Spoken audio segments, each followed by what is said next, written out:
తాకట్లో ఉన్న మీ బంగారాన్ని విడిపించి ఆ రోజు ఆన్లైన్ రేటుకి కొంటాం. Sharma gold company. నమస్తే, మీరు చూస్తుంది సుమన్ టీవీ. నేను మీ కీర్తి. నాతో పాటు భారతీయ శంకరపీఠ వ్యవస్థాపకులు బ్రహ్మశ్రీ తిరుపతి మూర్తి అవధాని గారు ఉన్నారు. నమస్తే గురుగారు. ఓం శ్రీ మహాగణాధిపతయే నమః. గురుగారు, రథ సప్తమి వస్తుంది అంటే సూర్యుని దగ్గర నుంచి వచ్చే ఎనర్జీని సంవత్సరం అంతా మన దగ్గర పదిలపరుచుకునే రోజు అని అంటున్నారు, రకరకాలుగా చెప్తున్నారు. సో ఈ రథ సప్తమి విశిష్టత మీ ద్వారా తెలుసుకోవాలని ఉంది. మిత్ర రవి సూర్య భాను ఖగః పూష హిరణ్య గర్భమరీత్యాదిత్య సవిత్రార్క భాస్కరేభ్యో నమః. సంజ్ఞా పద్మినీ ఛాయా ఉషా సమేత హరిహర బ్రహ్మాత్మక సవిత్ర శ్రీ సూర్యనారాయణ పరబ్రహ్మణే నమో నమః. రథసప్తమి అనేటువంటిది చాలా విశిష్టమైన మాట, అక్షర సత్యం. అందులోనూ మాఘమాసంలో రావటం అనేటువంటిది కొన్ని వేల రెట్ల ఫలితం. ప్రతి మామూలుగా మా ఇళ్లల్లో ఈ మాఘమాసం నెల రోజులు అరుణపారాయణ జరుగుతుంది. విజయవాడలో ఇంద్రకీలాద్రి అమ్మవారి దేవాలయం కింద విజయేశ్వర స్వామి వారి ఆలయం ఉంటుంది. అందులో ప్రతి ఆదివారం అరుణపారాయణ జరుగుతుంది. అందులో రథసప్తమి అత్యంత వైభవోపేతంగా అటు ఒక 100 మంది వేద పండితులు, ఇటు ఒక 100 మంది వేద పండితులు కూర్చొని అరుణపారాయణ ఓం భద్రం కర్ణేభిశృణయామ దేవాః అనుకుంటూ ఒకే కంఠంలో చేస్తుంటే ఈ ధనుర్మాసం మొత్తం కూడా గొబ్బెమ్మలు చేస్తారు చూసారండి. ఆ గొబ్బెమ్మలు చేసిన పిడకలతో పాలు పొంగించి పాయసం చేస్తారు. అక్కడ చక్కగా మడిగట్టుకుని ఆడవాళ్ళందరూ వచ్చి ఇక్కడ ఎంతో గొప్ప విషయం. చిక్కుడుగాయలకి చిక్కుడుగాయల ప్రాముఖ్యం ఎందుకు గురుగారు? ఈ రోజు రథం అనేటువంటిది ఆ చిక్కుడుకాయలు కట్టి ఇటు పుల్లబెట్టి రథం లాగబెట్టి సూర్యనారాయణ స్వామి లాగినట్టుగా చేస్తారు. ఇది అనాది నుంచి వస్తున్నటువంటి విషయం. ఈ అరుణంలో ఉన్న గొప్పతనం ఏంటో తెలుసమ్మా? అంటే మీకు అసలు దీని గురించి చెబుతాను ఒక సమయం పట్టిన. అరుణంలో ఉన్న గొప్పతనం ఏంటంటే, ఒక గర్భవతిగా ఉన్న స్త్రీ డెలివరీ టైం వచ్చింది, ప్రసవ వేదన అనుభవిస్తుంది, బిడ్డ అడ్డం తిరిగాడు, ఆపరేషన్ చేయాలని చెప్పి డాక్టర్లు హడావిడి చేస్తారు. అరుణంలో ఒక మంత్రం ఉంటుందమ్మా, 1-1.5 నిమిషం మంత్రం. ఆ మంత్రాన్ని ఆ అమ్మాయి వినేలా పారాయణ చేస్తే ఆ మంత్రం అవైలబుల్ డెలివరీ అయిపోతుంది.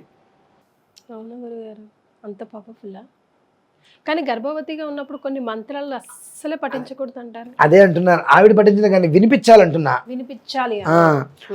అటు 100 మంది కూర్చుని చెబుతున్నప్పుడు ఒక స్థాయికి రాగానే ఓం అని అందరూ ఆపేస్తారు ఒకేసారి. ఒకరికొకరు ముందే చెప్పుకున్నట్టుగా టక్కన ఆపేస్తారు. ఆపేసి 1.5 నిమిషం తర్వాత మళ్ళీ ఓం అని మొదలు పెడతారు. అంటే ఆ మధ్యలో చెప్పే మంత్రం మనసులో చెప్పుకుంటారు. ఆ మంత్రం వింటే గర్భవతులకు వెంటనే ప్రసవం అయిపోతుంది. కాబట్టి అది వినకూడదు. పూర్వకాలంలో మంత్రస్థానం లోపల ఉన్నప్పుడు ఏదైనా ఒకవేళ ఇబ్బంది పడుతుంటే ఈ మంత్రాన్ని పారాయణ చేసేవారు గట్టిగా వినేటట్టుగా, డెలివరీ అయిపోయి చక్కగా. అంత గొప్పదమ్మ. మా అరుణమే గొప్పది. ఆ అరుణానికి మాఘమాసం చాలా గొప్పది. మాఘ ఆదివారం విశేషం, అందులోనూ రథసప్తమి కోటి జన్మల ఫలితం. ఇప్పుడు ఆ మంత్రం చెప్పకూడదు. నేను కనుక ఆ మంత్రం చెబితే ముందు కొన్ని లక్షల జీవితాలు నేను నాశనం చేసిన వాడిని అవుతా. ఆ తర్వాత మా సభ్యులందరూ వచ్చి నన్ను చంపేస్తారు. అంటే అంత రహస్యమైందండి, చెప్పకూడదు. అది ఏంటంటే వాళ్ళు ఎవరు నన్ను ఏదో అంటారని కాదు, నేను చెప్పడం వల్ల కొన్ని లక్షల మంది గర్భస్రావాలు అయిపోతాయి కుటుంబాలకి. వంశనాశనం చేసిన వాడిని అవుతా నేను. ఆ పాప నాకు ఎందుకమ్మా? చెప్పకూడదు. అది అందరికీ తెలిసిన విషయం వైదిక లోకంలో. అది నిజమా కాదని తెలుసుకోవాలనుకుంటే ఏదో ఒక ఆదివారం విజయస్వామి దేవాలయానికి వెళ్తే అక్కడ అందరూ కూర్చొని పారాయణ చేస్తుంటారు. సడన్గా ఆపేస్తారు. 1-1.5 నిమిషం తర్వాత మళ్ళీ మొదలు పెడతారు. అంటే ఆ మధ్యలో మంత్రమే ఈ రహస్యకృత మంత్రమని అర్థం చేసుకోవచ్చు. ఇంత విశేషమైన యోగం అనేటువంటిది కొన్ని కోట్ల జన్మల ఫలితం రథసప్తమి. ఈ రథసప్తమి ఈసారి వచ్చినటువంటి పుణ్యదినం ఏంటో తెలుసమ్మా? భౌమాశ్విని, మంగళవారం అశ్విని నక్షత్రంతో కూడి రావటం. భౌమాశ్విన్యాం మహాదేవి సన్నిధౌ జప్త్వా మహామృత్యుం తరతి. మంగళవారం అశ్విని నక్షత్రం కలిసి వస్తే మృత్యుకృత దోషాలన్నీ కూడా తొలగిపోతాయని చెప్పి చండీలో చెప్పబడి ఉంది. ఏ డేట్ వస్తుంది గురుగారు? అది ఆ డేట్ లైన్ లేవు అసలు. మామూలుగా ఇప్పుడైతే 4వ తారీఖు వచ్చింది. నార్మల్గా అది ఆ యోగం ఉంటే వస్తుంటుంది కలిసి. భౌమాశ్విని మంగళవారం అశ్విని కలిసి ఫిబ్రవరి 4వ తారీఖు గురుగారు రథసప్తమి. ఈ మంగళవారం అశ్విని ఒక యోగంలో కలిసి వస్తుంది. దానికి తోడు కమలాత్మికా సప్తమి, కామ్య సప్తమి, కమలాశ్విని, కమలాత్మికాశ్విని అంటే ద్విగుణీకృత యోగంగా అన్నీ కూడా 2 విధానాల్లో కలిసి వచ్చిందమ్మా. ఇది అది రావటం అనేటువంటిది 122 పుష్కరాలకు ఒకసారి జరుగుతుంది. మనం చూడలేం. అది ఒక యోగం. ఎంతటి యోగము అంటే సామాన్యమైన యోగం కాదమ్మా అది. ఆ జన్మ సహస్రేషు మనం తలకిందులుగా తపస్సు చేసిన కొన్ని మనం చూడలేం. అంతటి గొప్ప యోగం వస్తూ ఉంటాయి. దానికి తోడు మహాకుంభమేళకి 22వ రోజు 11/11/22 11 అనేటువంటిది ఈశ్వర సంఖ్య 22 2 ధర్మార్థకామ్య మోక్షాలకి మూలంగా అవి ఎంతో గొప్పగా అత్యంత ప్రాచీనంలో కొన్ని వందల సంవత్సరాల క్రితం మన పూర్వీకులు తాత ముత్తాతల కింద ఎవరో చూసి ఉంటారు. ఆ తర్వాత ఇప్పుడు మనం చూస్తున్నాం. మరి ఇంతటి ప్రాముఖ్యం ఉన్న ఈ రోజుని మనం ఎట్లా గురుగారు సద్వినియోగం చేసుకునేది? ఎవ్వరూ సిద్ధపడలేరు, కానీ అమ్మ సిద్ధపడగలిగితే 3, 4, 5, 6 ఈ 4 రోజులు కాశీలో ఉండాలి. అది పుణ్యభూమి, మనది కర్మభూమి. కాశీలో ఉండి 4వ తారీఖు ఆ 3 రోజులు ఈశ్వరారాధన చేసుకుంటూ 4వ తారీఖు చాలా ప్రాతినిధ్యం వహించినటువంటి చక్కటి పర్వదినం కనుక దాన్ని ఏమంటారంటే కమల బ్రహ్మ శుభయోగము అంటారు. ఓకే, అంటే ఏంటమ్మా అంటే యోగము అంటే అందరికీ వర్తించేటువంటిది రావాలి అని, శుభము అంటే మనం చేసేటువంటిది ప్రతిదీ అందరికీ శుభాన్ని ఇవ్వాలి. ఆ బ్రహ్మము అని అంటే సృష్టించటం. మనం ఏదైనా ఒక వస్తువు సృష్టిస్తే ఆ సృష్టించినటువంటి ఒక వస్తువు వల్ల 100 మందికి ఉపయోగపడాలి, దానివల్ల అందరికీ శుభం కలగాలి. కమలము అంటే విస్తరించడం, యావత్ ప్రపంచం మొత్తం కూడా అది విస్తరించగలగాలి. అది అంటే మనం చేసేటువంటి ప్రతి పనియు కూడా యావత్ ప్రపంచం అంతా కూడా విస్తరింపజేసేటువంటి పర్వదినము అని దానికి. అందుకే నా గురుగారు మీరు ఇప్పుడు కాశీ యాత్ర బయలుదేరేది? అవును. ఓకే, సో మీతో కూడా ఎవరైనా రావాలంటే జనాలు రావచ్చమ్మా. నేను 3వ తారీఖు బయలుదేరి 3 రాత్రికి కాశీ వెళ్ళి 4 ఉదయం త్రిసంధ్యా సమయంలో 3 కాలాలలో ప్రాతకాలములో వారణాసిలో మరకత శివలింగానికి అన్నాభిషేకం, దధ్య అన్నాభిషేకం చేసుకుని అక్కడి నుంచి కారు మాట్లాడుకొని ప్రయాగరాజు కుంభమేళకి వెళ్ళిపోయి మాధ్యాహ్నిక సంధ్యా సమయంలో అక్కడ అభిషేకం చేయటం, అన్నాభిషేకము దధ్యన్నాభిషేకం. మళ్ళీ సాయంత్రం సంధ్యా సమయానికి తిరిగి మళ్ళీ వారణాసి రావాలమ్మా. ఆ ట్రాఫిక్ దాటుకొని ఆ సంధ్యా సమయాలు దాటుకుంటే మళ్ళీ ఇక్కడికి వచ్చి ఇక్కడ అభిషేకం చేసుకోవాలి. వచ్చి మర్నాడు 5వ తారీఖు మళ్ళీ ఈశ్వర సాక్షాత్కారం చేసుకొని దర్శనం చేసుకొని వారాహి అమ్మవారి దర్శనం వచ్చిన వాళ్ళకి చూపించి ఆ రోజు అక్కడ నివసించి ఆ రోజు మధ్యాహ్నం ఇక సాయంత్రం మళ్ళీ మన వాళ్ళందరూ తిరిగి బయలుదేరి వచ్చేస్తారు. నేను శివరాత్రి వరకు అక్కడే ఉండిపోతా. శివరాత్రి వరకు మళ్ళీ మీరు మాకు అవైలబుల్లో ఉండరా గురుగారు? అందుకే నీలోపై ఒక 50 ఎన్నో మీకు ఇచ్చేసేసి వెళ్ళిపోతా. ఓకే, శివరాత్రి వరకు నేను అక్కడే ఉండి శివరాత్రికి మహారుద్రయాగం చేసుకొని 11 మంది వేదప్రతులు పిలిపించుకుంటున్నా. రుద్రయాగం చేసుకుని పూర్తి చేసుకొని వస్తానమ్మా. అంటే నా 40 సంవత్సరాల జీవితం బహుశా మా తాత ముత్తాతలు కూడా రేపు వచ్చేటువంటి మహత్తరమైనటువంటి రథసప్తమి చూసి ఉండరు. నా తర్వాత 10 తరాలు చూసే అవకాశాలు లేవు. ఈ పుణ్యాన్ని అంతమందికి నేను అందించగలగాలి. ఎందుకంటే శివలింగాలలో 11 రకాలు ఉంటాయమ్మా. సామాన్యంగా 11 రకాలలో అత్యంత శక్తి ఉండేటువంటిది ప్రధానంగా మరకతం, 2 స్ఫటికం, 3 రజితం, 4 సైకతం.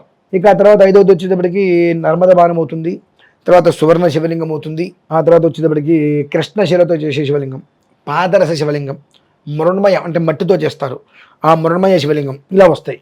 మా పగడ గణపతి అదే పగడంతో చేసేటువంటి శివలింగం, ఇలా వస్తాయి. వీటన్నిటిలో చాలా ప్రధానమైనవి 4. ఈ 4గిట్లకి అభిషేకం చేయడం అనేటువంటిది జన్మరాహిత్యం అమ్మ. ఇంకా అందులో ప్రధానమైనటువంటిది మరకతం, మణిమయ మరకతం అంటుంటారు. ఎప్పుడూ కూడా ఆ మరకత శివలింగానికి అభిషేకం చేస్తూ ఉంటే అది మారు కోరుతూ ఉంటుంది. ఎప్పుడు మనం మారు ఎప్పుడు చేస్తాం? మనం క్షేమంగా ఉంటేనే చేస్తాం ఏదైనా. అంటే నువ్వు క్షేమంగా ఉంటేనే నువ్వు మారు ఆ యోగాన్ని దృష్టిలో ఉంచుకుని అభిషేకం చేసుకుంటూ ఉండగలుగుతావు. ఆ మారు శబ్దాన్ని నీకు ఎప్పటికీ తరగకుండా ఇస్తుంది. అంటే మనం ఎప్పుడూ కూడా తృప్తిగా కడుపులో చల్ల కదలకుండా గుమ్మటంలాగా మనం కూర్చొని ఉండవచ్చు. కడుపుకి తిండి, కంటికి నిద్ర, చేతికి పని పుష్కలంగా వస్తుంది మనకు. అంత విశిష్టమైన రోజు. అందులోనూ రథసప్తమి అనుకున్నాం కదండి. ఆరోగ్యానికి అధిపతి ఎవరు? భాస్కరుడు. అదే ఇప్పుడు అడుగుదాం అనుకున్నాను గురుగారు. దానికి ముందు గురుగారు అరేంజ్ చేసే ఈ ప్రోగ్రాంలో, ఈ కాశీ యాత్రలో ఒకవేళ మీరు పాల్గొనాలనుకుంటే మిగతా డీటెయిల్స్ కోసం కింద స్క్రోల్ అవుతున్న నంబర్కి కాల్ చేయండి. ఇప్పుడు నేను అదే అడగబోదాం అనుకుంటున్నాను గురుగారు. అంటే శివయ్యకి రథసప్తమికి అంటే సూర్యుడు కదా, ఉన్న లింక్ ఏమిటా అని. ఇక్కడ ఆ రోజు మనకు కమలాత్మిక శబ్దం వచ్చిందమ్మా. కమలాత్మిక అని అంటే అమ్మవారు. మనకు ఈ దుర్గా అమ్మవారు వీళ్ళందరూ ఎలా ఉన్నారో అలా కమలాత్మిక అమ్మవారు ఉన్నారు. బ్రహ్మజ్ఞానంతో వచ్చింది, బ్రహ్మ శుభయోగం. లలిత సహస్రనామాల్లో కూడా ఉంటుంది కదా గురుగారు. మరి దీనికి ఎక్కడి నుంచి వస్తుంది అంటే మరి కమలాత్మిక అనేటువంటి అమ్మవారు. ఆ అమ్మవారు ఎవరు? చివరికి లలిత రూపమే. రూపాంతరం చెందినప్పుడు ఆవిడ ఒక దేవతగా ఉంటుంది. ఆ దేవత కొన్నిట్లకి ప్రాతినిధ్యం వహిస్తుంది. సంతానానికి, ఐశ్వర్యానికి, ఆరోగ్యానికి, వంశాభివృద్ధికి ప్రాతినిధ్యం వహిస్తుంది. ఎట్లా వహిస్తుంది? డాక్టర్లందరూ మనుషులందరూ డాక్టర్లు కాదుగా. సో ఒక్కొక్క డాక్టర్ ఒక్కొక్క దానికి స్పెషలిస్టు. ఒక డాక్టర్ని చూడలేడుగా. అలానే కొన్నిట్లకి కొన్ని ప్రాతినిధ్యం వహించే దేవతలు ఉంటాయి. ఆ దేవతకి మూలాంతర్గతంగా కొన్ని రోజులు ఉంటాయి. ఆ రోజుల నాడు ఆ దేవతకి ప్రీతి ఎగు అధిష్టాన దేవత ఎవరు? ఈశ్వరుడు. ఆ దేవతకి ప్రీతి అయినటువంటి అధిష్టాన దేవత ఎవరు? ఈశ్వరుడు. కాబట్టి ఆ రోజు నాడు మనం ఈశ్వరుడికి ఆ రకంగా అనుసరించాలి. అది కూడా కాశీలోనే ఎందుకు చెయ్యాలి అంటానికి మూలం ఏంటంటే అమ్మా, మనది కర్మభూమి. మనం 100 రకాలుగా ఆ యొక్క ఆరాధనలు అవన్నీ చేస్తే 1% పుణ్యం రావచ్చు. ఇక్కడ ఒక్కసారి కనుక చేసుకున్నట్లయితే కొన్ని వేల రెట్ల ఫలితం వస్తుంది. అంటే అటువంటి పర్వదినంలో చేసినట్లయితే అక్కడికి వెళ్ళి ఒక ఆరాధన చేసుకుని మళ్ళీ ఇక్కడికి వస్తే అది మనల్ని కాపాడుకుంటూ ఉంటుంది. ఇక్కడ మనం అంత చేసినా ఇంత వచ్చినా రాకపోయినా మనం ఆశ్చర్యపోకూడదు. ఈశ్వర కృప అంటే వస్తుంది, ఫలితం పరమేశ్వరాధీనం అని మనం చేసుకోవాలి. దీనికి భాస్కరుడు. దీనికి మేము మామూలుగా మాఘమాసం 4 రోజులు చేసే ప్రక్రియలో ఆ రోజు నాడు సూర్య నమస్కారాలు కూడా మనం చేస్తామా. మొదట్లో ఒక మాట చెప్పా, మిత్రరవి సూర్యభాను అని. దానికి ముందు ఒకటి వస్తుందమ్మా, హరాం హ్రీం హ్రూం హ్రైం హ్రౌం హ్రహ బీజాక్షరాలు. అవి గట్టిగా హరాం హ్రీం హ్రూం హ్రైం హ్రౌం హ్రహ అని ఈ నాభి నుంచి కనుక పలకగలిగితే వాళ్ళకి హృద్రోగం రాదు, అంటే గుండె జబ్బులు రావు. ఉద్యన్ నద్యమిత్రమః ఆరోహన్నుత్తరాందివం హృద్రోగం మమ సూర్య హరిమానం చ నాశయ సుఖేషు మే హరిమానం రోపనాకాసు దధ్మసి అథో హార్ద్రమేషు మే హరిమానం నిదధ్మసి ఉదగాదయమాదిత్యో విశ్వేన సహసా సహ ద్విషంతం మహ్యం రంధయన్మో అహం ద్విషతే రథం. హ్రాం హ్రీం హ్రూం హ్రైం హ్రౌం హ్రహ అనే అక్షరాన్ని 6 అక్షరాలు వీటిని రోజు పలకడం వలన గుండె నొప్పి రాదు. అంత పవర్ఫుల్ కదా గురుగారు. కానీ అందరూ పలకొద్దా బీజాక్షరాలు? అందరూ పలకచ్చానికి కొన్ని పలకకూడదు, వినాలా? అట్లీస్ట్ వినటమైన దృష్టి పెట్టాలి. అన్న తర్వాత గురుని సూర్య ఆదిత్యోం, గురుని సూర్య ఆదిత్యం తేడా గమనించారా? గురుని సూర్య ఆదిత్యం అంటారు అందరూ. దాని 8 అక్షరాలు. గృణి ఇది 2 అక్షరే, సూర్య ఇది 3, ఆదిత్య ఇది 3. గృణి ఇది 2 అక్షరాలు, సూర్య 3 అక్షరాలు, ఆదిత్య 3 అక్షరాలు, 3 3 2 8 అక్షరాలు ఇవి. దీన్ని సౌరాష్ట్రాక్షరే అంటారు. కానీ గృణి సూర్య ఆదిత్యం అని అనేస్తారు హడావిడిలో. సూర్య పోయిందిగా, ఆ అక్షరం దోషం రావడం వల్ల మొత్తం భ్రష్టుత్వం చెందుతుందమ్మా. అంటే ఎవరు పడితే వాళ్ళు మంత్రం చదవకూడదు అంటానికి కారణాలు ఇవి. గురుని సూర్య ఆదిత్యం, ఆ రకాలం రి అనేటువంటిది స్పష్టంగా పలకాలి. గవికి గురు సూర్య ఆదిత్యం అని అనుకోండి, మొత్తం భ్రష్టత్వం చెందిపోతుంది. అందుకనే మంత్రం అనేటువంటిది ఎవరు పడితే వాళ్ళు చదవకూడదు. చదవటం వల్ల రిఫ్లెక్షన్స్ వస్తాయి, చాలా ఇబ్బందులు పడతారు. మేము చదవకూడదా అంటారు, చదవకూడదు. ఇదే కారణాలు. ప్రతిదానికి అక్షరాలు ఉంటాయి, ఆ అక్షరం అలానే పలకాలి.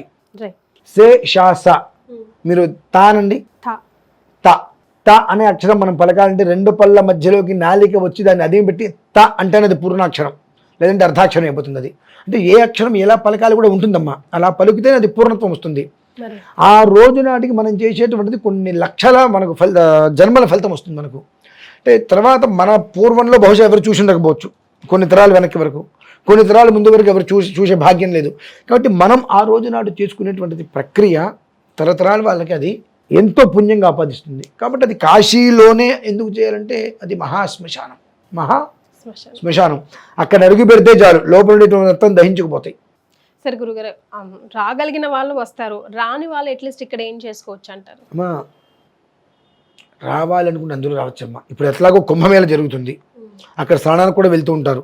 ఆ పరిధిలో వచ్చి ఇది చేసుకొని ఇక్కడ మునిగి చేసుకొని మళ్ళీ ఇక్కడ మునిగి చేసుకోవడం 3 మునుగులు 9 మునుగులు 12 గంటలు గంగ సంగమం, మరలా గంగ 3 మునుగులు 9 మునుగులు మునిగి 3 రకాల అభిషేకాలు చేసుకోవడం అంటే జన్మధన్యం కాదమ్మా. అనుకోండి, రాదలుచుకుంటే ఎట్లయినా రావచ్చమ్మా. అది ఆప్షన్ పెట్టుకోవద్దు అంటున్నారు గురువు. అంటే ఒకవేళ ఏదైనా కారణం చేత ఇంట్లో పెద్దలు ఉన్నారు, వారిని వదిలి రాలేని పరిస్థితి ఉన్నది అనుకుంటే మనం వాళ్ళ గోత్రం పేరు మీద చేసేస్తాం. 2 ఇంత శివలింగం, ఇంత మరకత శివలింగం, అది దొరక్కపోతే స్ఫటికం ఇంట్లో పెట్టుకొని చక్కగా అన్నాభిషేకం చేసుకోండి, అన్నాన్ని ప్రసాదంగా భుజించండి, ఆ ఫలితం ఇస్తుంది.